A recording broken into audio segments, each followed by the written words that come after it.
My father said it the way people comment on the weather: calm, casual, irreversible. We're taking back your office space. Your brother needs it to stream. 40 followers. That was the number that erased 3 years of my work, my contracts, my nights spent staring at code while the rest of the house slept. I nodded. I even smiled. Sure, I said. I'll clear it out tomorrow. What I didn't say, what no one saw, was that something ended right there at the dinner table. And something else quietly began. I'm 26 years old. My name is Claire. I fix things, not just computers, everything. If the Wi-Fi drops, I reset it. If the printer jams, I crawl under the desk. If the car makes a noise no one can describe properly, I'm the one who Googles until 2 a.m. and figures it out. I'm the daughter who doesn't panic. The one who handles it. The one my parents tell their friends about with a proud smile right before they ask me for another favor. The office they were taking wasn't really an office, not officially. It was the converted spare room at the back of the house just off the garage. No fancy door, no lock. Just a desk. I bought myself a chair I saved up for and a folding table that held my second monitor. That room was the only place in that house where I existed without being needed. Every invoice I sent went out from that desk. Every late-night bug fix. Every client call whispered into a headset so I wouldn't wake anyone. That room paid for the electricity they used to watch streaming shows my brother recommended. It paid for the groceries my mom bought in bulk. It paid for the insurance on the car my dad still hadn't paid me back for fixing. But at dinner, none of that mattered. My brother Ryan didn't even look up from his phone when Dad said it. He just smirked into his soda, already imagining his ring light in my place. His folding gaming chair exactly where my filing cabinet stood. Mom nodded along, pushing peas around her plate.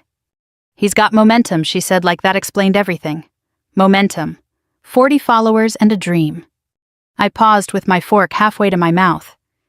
I remember noticing how quiet the room was, how the hum of the fridge sounded louder than usual. I waited for the feeling I always expected in moments like that, anger, heat, something sharp. It didn't come. Just a soft collapse inside my chest, like a shelf giving way under too much weight. Okay, I said evenly, I'll clear it tomorrow. They all relaxed immediately. That's the thing about being reliable, people trust you to absorb disappointment without leaking. Ryan finally looked up. Thanks, sis, he said, already distracted again. This is going to be huge. Dad smiled at me, not grateful, relieved, like a problem had resolved itself. They thought I'd argue. They thought I'd push back. They thought wrong. That night, after the dishes were done by me automatically, I went to my room and sat on the edge of the bed without turning on the light. My phone buzzed on the nightstand, a client asking if I could take on an extra project next month. I didn't answer right away. Instead, I stared at the dark and listened to my brother laughing through the wall, talking into his headset, already claiming space that hadn't officially been given yet. It wasn't just the room, I knew that. The room was just the latest receipt. This pattern had a history. When I was 16, I saved for months to buy my first laptop. Babysitting weekend shifts, skipping lunches. Ryan got a brand new phone that same year because, as Mom put it, kids need those now. When I worked 2 campus jobs in college, Ryan dropped out of community college twice. My parents blamed the professors, the schedule, the pressure, never Ryan. Last winter, when the furnace died, I paid for the repair visit. $2,000. Dad called me a lifesaver, said he'd get me back when things eased up. They never did. When Mom's car stalled on the freeway, I left work early to fix it myself. She hugged me and sent me home with leftovers. I told myself it was family. I told myself this was just how roles worked. But sitting there in the dark, I realized something quietly terrifying. I wasn't being overlooked. I was being used with affection, sure, but used all the same. I picked up my phone and opened a tab I'd never seriously considered before. Military recruitment. I didn't grow up dreaming about uniforms or salutes. I wasn't chasing heroism. What caught me was something far more basic: structure. Boundaries. A system where effort had weight and space was earned, not taken. I filled out the form slowly. Name, age, education, skills. I hesitated at the last question. Why are you interested in serving? I typed, "I'm looking for a place where responsibility is shared." I hit submit before doubt could talk me out of it. The next morning I woke early and started packing my office. Quietly, methodically. I unplugged cables, labeled boxes, stacked folders. Ryan wandered in halfway through, eyeing the room like a landlord inspecting a vacancy. "You're really doing it," he said, impressed.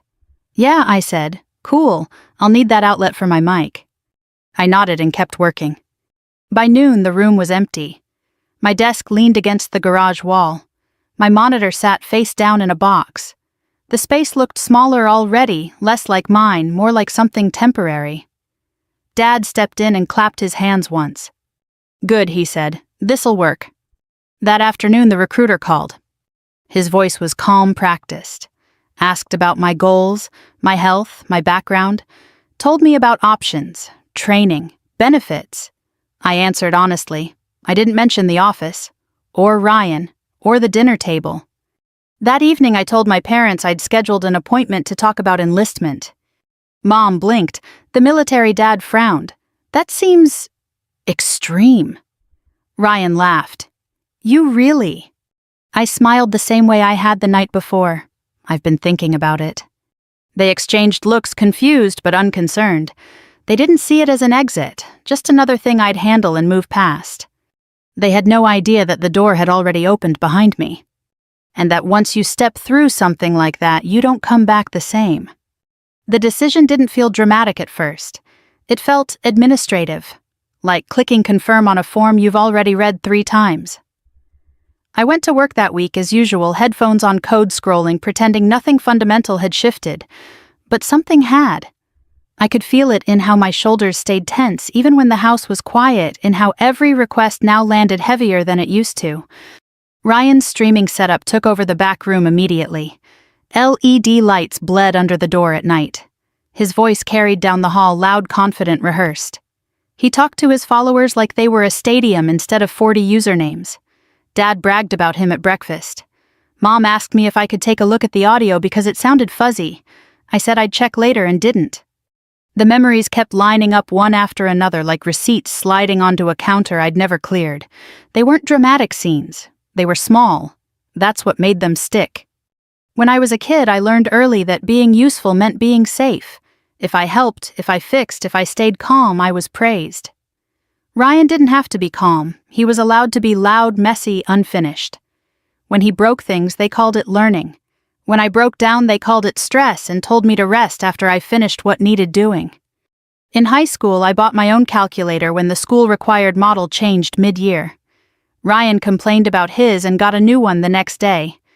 In college, I took night shifts to cover books. Ryan switched majors twice and got sympathy dinners. When I paid the internet bill after Dad forgot again, Mom said, "We don't know what we'd do without you," and meant it as a compliment. I started noticing how often "without you" came up, like a threat disguised as gratitude. The recruiter emailed me details for the appointment: address, time, what to bring. I printed the list at work because the printer at home was already acting up, and I knew if I fixed it once more that would be the expectation again. On the drive home, I rehearsed conversations I wouldn't have. I wasn't planning to announce anything yet. I wanted to see if the house could feel my absence before it actually happened. That night, Mom asked if I could pick up groceries. I looked at the fridge. Half full. Enough for a few days. "Tomorrow," I said. She frowned. "We're out of snacks Ryan likes." "I'll go later," I repeated and went to my room. Later came and went. No snacks appeared. Ryan complained. Dad sighed. No one asked me directly. They were waiting for the system to correct itself. It didn't. When the Wi-Fi dropped 2 days later, Ryan stormed down the hall. "Claire." It cut out midstream. I was at my desk answering emails. "Router's in the hallway closet," I said without looking up. "You're not gonna fix it. Not right now." He stared at me like I'd switched languages. Dad came in annoyed. "Can you help him out? I'm working," I said, and kept typing. The silence that followed was thick, confused.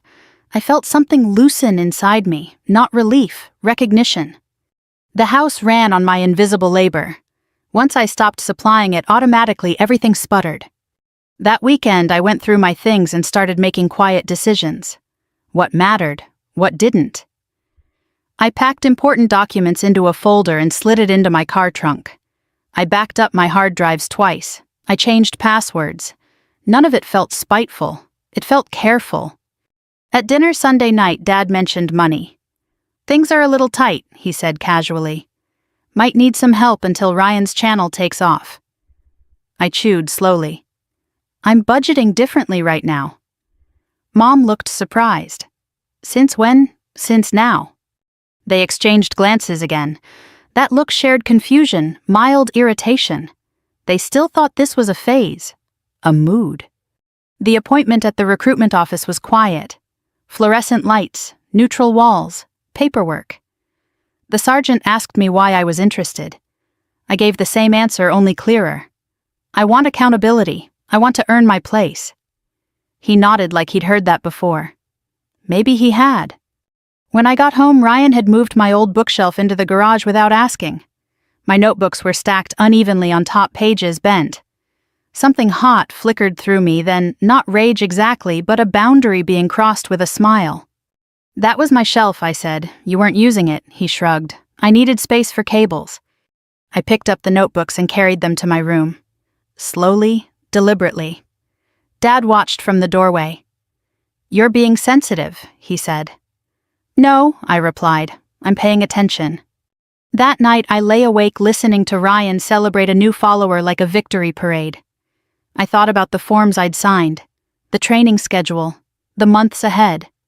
I thought about how the military didn't care who you were in your family, only what you did, only what you carried yourself. The next morning, Mom knocked on my door. "Your father said you're considering—" "Leaving? I'm considering serving," I said. She sighed. "That's a big decision." "So is taking someone's space without asking," I said gently. She didn't answer, just nodded and walked away. By the end of the week, the house felt different, louder, less efficient. The printer jammed and stayed jammed. The lawn grew uneven. The sink filled up. They noticed the symptoms, not the cause. They asked for fixes, not change. And somewhere in all of it, I felt myself stepping back one small refusal at a time. Not to punish, not to teach a lesson. Just to see what would happen if I stopped holding the roof up alone. The real shift didn't happen in an argument. It happened the next morning while I was brushing my teeth. I heard drawers opening in the hallway. Not my drawers, deeper, heavier ones. The kind that stuck unless you pulled just right. I rinsed my mouth, wiped the sink, and stepped out. Dad was standing in the doorway of what used to be my office with a tape measure in his hand. Ryan was crouched by the wall, threading cables through a power strip like he'd always owned the place. "Morning," Dad said, not looking at me, just figuring out spacing. For what I asked, though, I already knew. "Ryan's desk," he said. "We're selling your old one. Guy's coming this afternoon." The sentence landed flat. No pause, no question, just information. "You sold my desk," I repeated. Dad winced like he'd expected that reaction but hoped it wouldn't come. "You weren't using it anymore, and Ryan needs something sturdy. Streaming setups require real equipment." Ryan stood up, stretching. "It's cool. You'll get some of it back. I told Dad to give you $100. $100. For the desk I'd assembled myself, for the scratches from late nights, for the surface where I'd signed my first contract. "Keep it," I said. My voice sounded distant even to me. "Call it an investment." Dad exhaled, relieved. "Good, I knew you'd understand." That was the moment something inside me went very quiet. I didn't argue. I didn't raise my voice. I walked back to my room and closed the door. I sat on the bed, hands resting on my knees, and stared at the wall until the buzzing in my ears faded. Understanding wasn't the right word. Confirmation was. They didn't see my work as work. They saw it as space that could be repurposed, tools that could be redistributed, effort that defaulted to the family pool. I pulled my phone out and booked a small storage unit 15 minutes away. Month to month, cheap, secure. I scheduled a pickup for the following day. Then I opened my calendar and blocked out the afternoon. Appointment, I labeled it. That was true enough. When the buyer came for the desk, I stayed in my room. I heard the scrape of wood, the thud against the garage floor, the stranger's voice thanking Dad. Ryan laughed about how much better his setup would look now. I didn't go out. I didn't say goodbye to the desk. By evening, the room was unrecognizable. LED lights pulsed where my lamp used to sit. The hum of electronics replaced the quiet I'd built my days around. It felt like watching someone else move into your skin. I started changing my behavior more deliberately after that. Not dramatically, precisely. On Tuesday, I bought only milk and bread. No extras. Mom blinked at the grocery bag. "That's it, budgets are tight," I said, and went upstairs. On Wednesday, the Wi-Fi cut out again. Ryan yelled. Dad knocked on my door. "Can you take a look?" "Not tonight," I said. "I'm busy." On Thursday, Dad complained about the printer. I suggested he restart it and went for a walk. Every small refusal felt like lifting a finger off a pressure point I'd been holding down for years. At night, I moved my valuables. Not all at once, just enough not to be noticed. Laptop first, then the external drives, then the folder with contracts and tax documents. Each trip to the storage unit made my shoulders drop a little lower. The things that mattered were no longer at risk of being repurposed. The recruiter called again to confirm my next steps: physical, background check, timeline. I listened carefully, asked questions, took notes. This was real now, not an idea. A path. I hadn't told my parents the full timeline. I wasn't hiding it to be cruel. I was waiting to see if they'd notice anything beyond inconvenience. They didn't. They noticed the lawn, the groceries, the Wi-Fi. They didn't notice me. Friday afternoon, Dad caught me in the kitchen. "You're pulling back," he said, like it was a flaw. "I'm adjusting," I replied. "To what?" "To reality." He frowned. "We're family. We help each other." "Yes," I said, "we should." That night, Ryan's stream ran late. His laughter echoed down the hall, sharp and triumphant. I lay awake thinking about the training schedule the recruiter had sent. Early mornings, clear expectations, consequences that applied evenly. The house felt louder than usual, or maybe I was just listening differently. Saturday morning, I carried the last box to my car. Dad watched from the porch. "What's all that work stuff?" I said. "You're not planning on leaving, are you?" I paused. "I'm planning on not being taken from anymore." He didn't respond, just turned back inside. The day before my medical screening, Mom knocked softly on my door. "Your father's worried," she said. "I know. He thinks you're doing this because of Ryan." I met her eyes. "I'm doing this because of me." She sat on the bed, smoothing the blanket. "We didn't mean to hurt you, I believe that," I said. "But intent doesn't erase impact." She nodded slowly, like she was filing the sentence away for later. The morning I left for the screening, the house was quiet. Ryan slept in. Dad read the paper. Mom stood at the sink. No one asked where I was going. No one offered a ride. As I pulled out of the driveway, I looked back at the house. The lawn needed mowing. The porch light flickered. The back room glowed faintly, already alive with someone else's ambitions. I wasn't angry, I was clear. And once clarity settles in, it's hard to pretend you don't see what's been happening all along. By the time my enlistment paperwork moved from pending to scheduled, the house had developed a new rhythm, and it wasn't a good one. It was the sound of things not getting done. At first, it came across as irritation. Dad sighing louder than necessary when the printer refused to cooperate. Mom muttering about the grocery bill stretching thinner than usual. Ryan snapping at his screen because the stream lagged, his voice sharp with frustration he didn't know where to put. They didn't connect those sounds to me, not yet. I still lived there, technically. I still slept in the same room, parked in the same driveway, ate at the same table. That was the trick. From the outside, nothing had changed. But inside the machinery of the house, something essential had been removed. A gear, a silent one. I stopped anticipating needs. That was the hardest habit to break. For years, I'd learned to see problems before they were spoken. A light flickering meant a bulb needed changing. A strange smell from the garage meant oil. A tense silence from Mom meant bills were due. I'd acted before anyone asked. It made life smoother. It made me indispensable. Now I waited. When the lawn grew uneven, I noticed and did nothing. When the sink backed up, I placed the plunger back under the cabinet and went to my room. When Ryan asked if I could just check something real quick on his setup, I said I don't have time and closed my door. The house didn't explode, it just sagged. At night, I could hear Dad pacing, hear Mom on the phone with her sister, her voice tight with stress, hear Ryan complaining about algorithms and unfair odds about how no one understood how hard this was. I understood exactly how hard it was. I'd just stopped cushioning the fall. Meanwhile, my own life was becoming strangely ordered. I started running in the mornings following a basic training guide I'd found online. The air was cool, quiet. No one asked anything of me at 6 a.m. My legs burned, my lungs protested. But the pain felt earned, honest. I organized my finances one evening sitting on the bed with my laptop and a notebook. Income, expenses, savings. I'd been supporting more than I'd admitted even to myself. Subscriptions in my name, utilities partially covered by my account, little transfers labeled temporary. I canceled what I could, set end dates on the rest.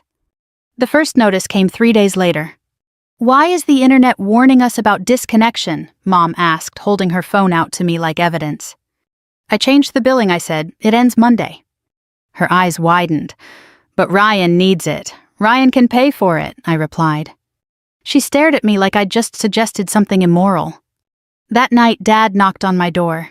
He leaned against the frame, arms crossed. "This pulling back, it's making things harder." I met his gaze. Things were easier because I made them easy. "That's what family does," he said. I nodded. Family also notices when one person carries everything. He didn't argue. He just stood there, jaw tight, like someone who'd realized too late that a bridge was already burning behind him. The day before I was scheduled to leave for initial training orientation, I packed a duffel bag. Just essentials. Clothes folded tight, running shoes, documents. I left it by the door unobtrusive. Ryan noticed it first. "You going somewhere?" he asked mid-scroll. "Yes." "When?" "Tomorrow." His eyebrows lifted. For how long? I considered the answer. Long enough. Dad came in later, eyes drawn immediately to the bag. "What's this, my things?" I said. "You didn't say you were leaving. I said I was adjusting." He opened his mouth, then closed it again. "This isn't like you," he finally said. I almost laughed. This was exactly like me. They just hadn't been paying attention. That night the house felt restless. Doors opened and closed. Ryan's stream cut out twice. He shouted. Mom snapped back. Dad raised his voice for the first time in weeks. I lay in bed staring at the ceiling, listening to the cracks spread. In the early morning before anyone else was up, I loaded the duffel into my car. The sky was just starting to lighten, that soft gray blue that feels like a pause before the day decides what it will be. Mom appeared in the doorway, robe pulled tight. "Be careful," she said. "I will." She hesitated. "Call us." "I'll let you know I'm safe," I said. It wasn't a promise of more than that. As I drove away, my phone buzzed. A message from the recruiter, "Welcome. Today's the first step." I didn't look back this time. The training facility was loud, controlled, impersonal. Names replaced by numbers. Instructions given once. Expectations clear. I felt out of place and oddly relieved. No one assumed I'd clean up after them. No one borrowed my effort without permission. That night, exhausted, I checked my phone. 3 missed calls from Mom, 1 text from Dad. The hot water heater isn't working. I stared at the screen for a long moment. The old reflex surged, solutions lining up, tools, imagined steps ready. Then I set the phone down. Not because I didn't care, but because this was the moment everything hinged on. If I rushed back now, nothing would change. And for the first time in my life, I was willing to let the system feel what it was like without me holding it together. The call came 2 days later, just after lights out. Phones weren't supposed to be on, but everyone had them anyway, tucked under pillows, hidden in lockers, glowing softly in the dark like guilty secrets. Mine buzzed once, stopped, then buzzed again. I recognized the pattern before I saw the name. Dad. I rolled onto my side and stared at the ceiling for a full breath before answering. "Hey," I said quietly, careful not to wake the woman in the bunk next to me. His voice came through tight, stripped of its usual authority. "We need you." I closed my eyes. There it was. Not "how are you?" Not "are you okay?" Just need. "What's going on?" I asked. The hot water heater's dead, he said. No hot water since yesterday morning. Your mother's been boiling water on the stove just to wash dishes. I tried resetting it, but it's making this noise. We don't have the money for a service call right now. I pictured the basement, the narrow stairs, the unit I'd researched, repaired, maintained. I knew that heater better than anyone else in that house. I can look up the manual, I said. There was a pause. You could just come home and take a look, he said carefully. It would be faster. I sat up slowly, my feet touching the cold floor. I'm not coming home. Silence. I didn't mean right now, he said. I just Claire, it's cold. I know, I said. What's the error code? He exhaled, annoyed. Hold on. I heard shuffling, the sound of him walking downstairs. Then quieter, it says, E03. I pulled my phone closer and opened the manufacturer's site. The page loaded slowly. My fingers knew exactly where to go. It's the igniter, I said after a moment. Common issue. The part's about $90. Labor will cost more if you call someone. Another pause. Can you fix it? I looked around the room, rows of bunks, identical blankets, the faint hum of the building settling for the night. I thought about the duffel bag by my locker. My name stitched on it. My paycheck already accounted for. My life finally in one place. Yes, I said, but there are conditions. He didn't answer right away. When he did, his voice was cautious. Conditions. I'll fix it once, I said. After that, we sit down, all of us. We open the numbers, real numbers, budget, bills, who pays what. And Ryan starts contributing. He doesn't have income yet, Dad said quickly. That's not my problem, I replied. He gets a job within 4 weeks. He pays rent, something symbolic if you want. He takes over basic chores, lawn, trash, repairs. And no one touches my things again. Ever. You're asking for a lot, he said. I almost laughed. I've been giving a lot for years. The line was quiet long enough that I wondered if he'd hung up.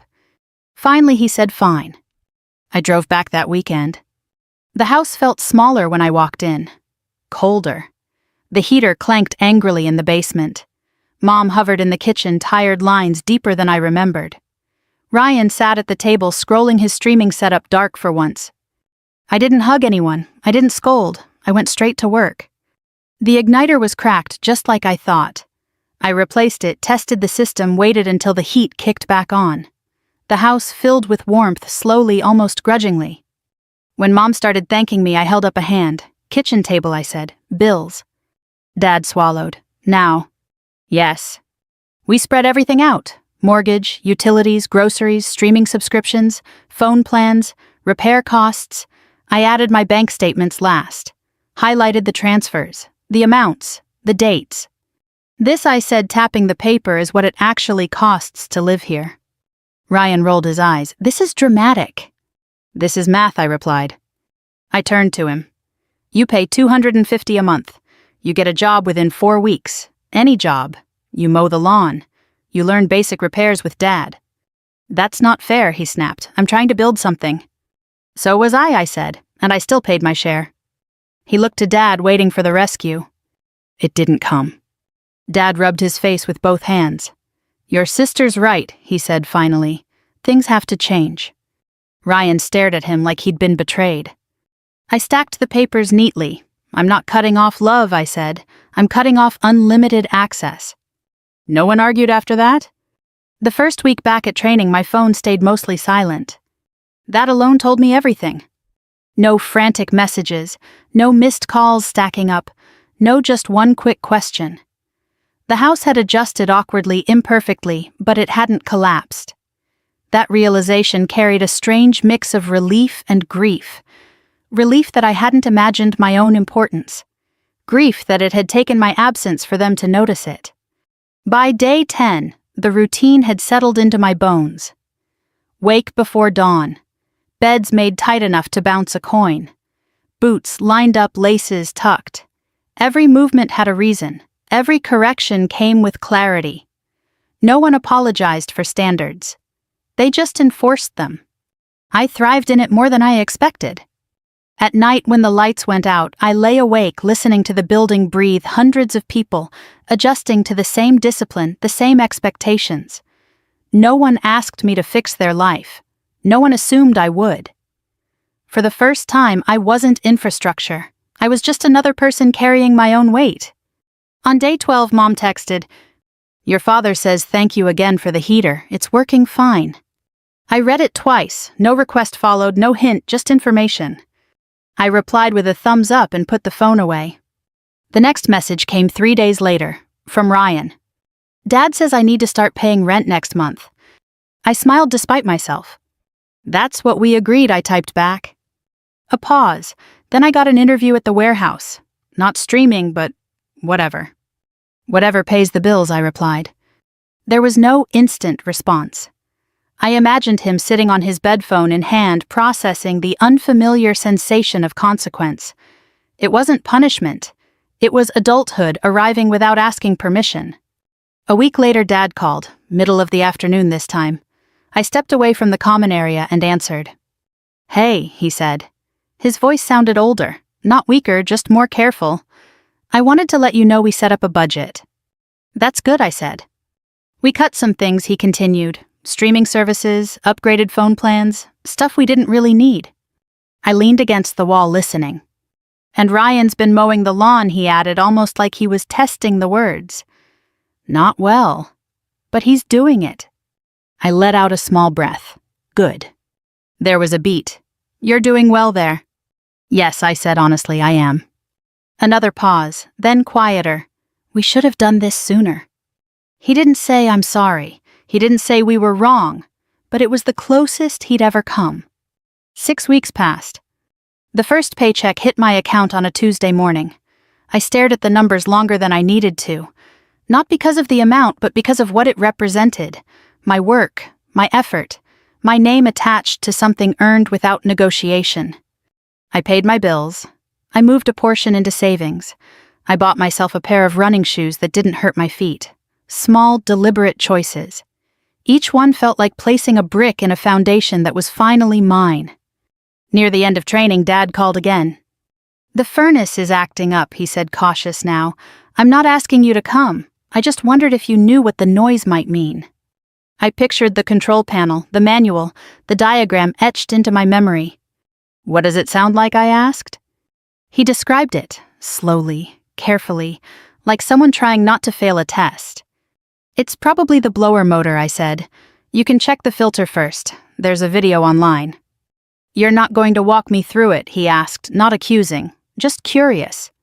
"I can," I said, "but you should try first." He hesitated, then, "Okay." When the call ended, I didn't feel guilty. I felt proud of him, of me. I visited home 3 months later. The house looked steadier. The lawn was trimmed, the porch light worked, the kitchen sink was empty. When I stepped inside, Mom hugged me tightly, then pulled back to look at my face like she was seeing it for the first time. "You look different," she said. "I feel different," I replied. Dad stood nearby, hands in his pockets. He cleared his throat and handed me an envelope. Inside were 5 crisp $100 bills. "It's a start," he said. "We'll keep paying you back, every month." I nodded, "Thank you." Ryan hovered awkwardly, then stepped forward. "I got promoted," he said. "Shift lead." "That's good," I said. He shrugged, embarrassed. "It's more work." "Welcome to adulthood," I replied without venom. During dessert, the dishwasher made a low, groaning sound mid-cycle. Everyone froze. Old reflexes flared. All eyes turned to me. I stayed seated. Dad noticed first. He turned to Ryan instead. "Can you check that tomorrow?" Ryan hesitated, then nodded. "Yeah." I didn't smile. I didn't need to. Later, as I drove back to base, my phone buzzed. A transfer notification, $300, a note attached. For the bike, I was a jerk, sorry. It wasn't the amount, it was the acknowledgement. I still keep boundaries. I don't lend money. I don't rush to rescue. I visit as a daughter, not a safety net. Love didn't disappear when I stepped back. It just had to learn how to stand on its own. And sometimes that's the only way anything really changes. 6 months after I left the house stopped feeling like a place I had escaped from. It became a place I visited. That distinction mattered more than I expected. I drove in on a Saturday afternoon, the sun low enough to cast long shadows across the driveway. The porch light wasn't flickering anymore. The lawn was evenly cut edges, a little uneven, sure, but intentional. Someone had tried. When Mom opened the door, her face softened in a way I hadn't seen in years. Not relief, not expectation, just recognition. "You're here," she said. "I am." She stepped aside without asking how long I'd stay. The kitchen smelled like dinner, not urgency. No stacked dishes, no half-finished repairs waiting for my attention like unpaid debts. Dad stood by the counter slicing bread. He looked up, smiled, and went back to what he was doing. No immediate request. No problem presented. Ryan came down the stairs a minute later, hair still damp from a shower, wearing a work shirt with a warehouse logo stitched on the chest. He paused when he saw me, then nodded. "Hey," he said. "Hey." That was it. No jokes, no defensiveness, just two adults acknowledging each other's presence. We ate together like a normal family, talked about neutral things, weather, work schedules, a neighbor's new dog.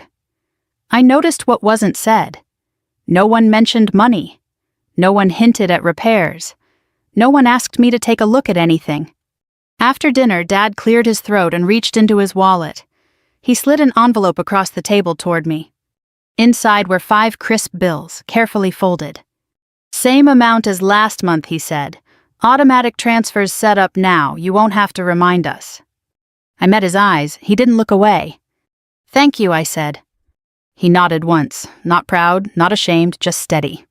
Later, when the dishwasher hummed a little louder than usual, Mom glanced at it, then back at her plate.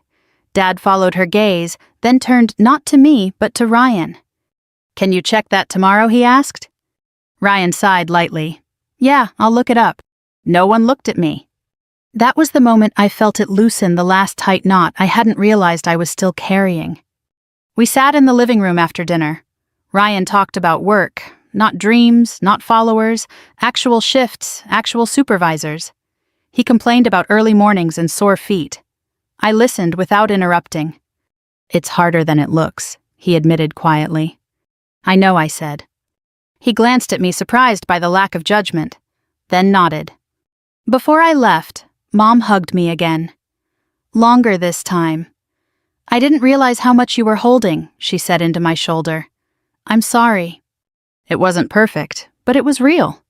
Driving back to base that night, I thought about how close I'd come to staying, to shrinking, to turning myself into something smaller just to keep the peace.